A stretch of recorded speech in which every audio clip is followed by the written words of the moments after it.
না, এখন পর্যন্ত আমরা আমাদের চেষ্টা চালিয়ে যাচ্ছি। আমাদের এখানে সিসি ক্যামেরা ফুটেজ আমরা বেশ কয়েকটি কালেক্ট করার চেষ্টা করতেছি। সেগুলো বিশ্লেষণ করব। ভিকটিমের আত্মীয় স্বজনদের সাথেও কথা বলবো। ভিকটিম একটি রাজনৈতিক দল করতেন, তো রাজনৈতিক দলের নেতাকর্মী কিংবা উনি এদের সঙ্গে মিশতেন, তাদেরকেও আমরা জিজ্ঞাসাবাদ করে যদি কোনো ক্লু পাই সেই ক্লু ধরে আমরা আগাবো। আসলে ওনারা এই গলি ধরে বাসায় ফিরছিলেন আর কি, যে ভিকটিম দুজন। তো হঠাৎ করে এই যে মাঝ বরাবর আপনি দেখবেন যে ঘটনাস্থলটা এই গলির মাঝ বরাবর, সেখানে অন্ধকার।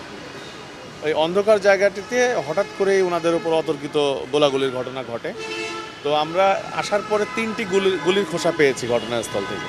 তো 3টি গুলির খোসা পেয়েছি এবং ঘটনাস্থল থেকে একটু দূরে মুদি দোকান রয়েছে 2টি।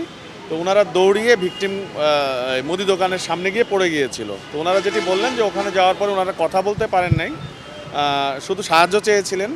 তো ওখানে যারা বসেছিলেন দোকানে, ওনারা তাদেরকে ভ্যান যোগে হাসপাতালে পাঠিয়ে দিয়েছেন।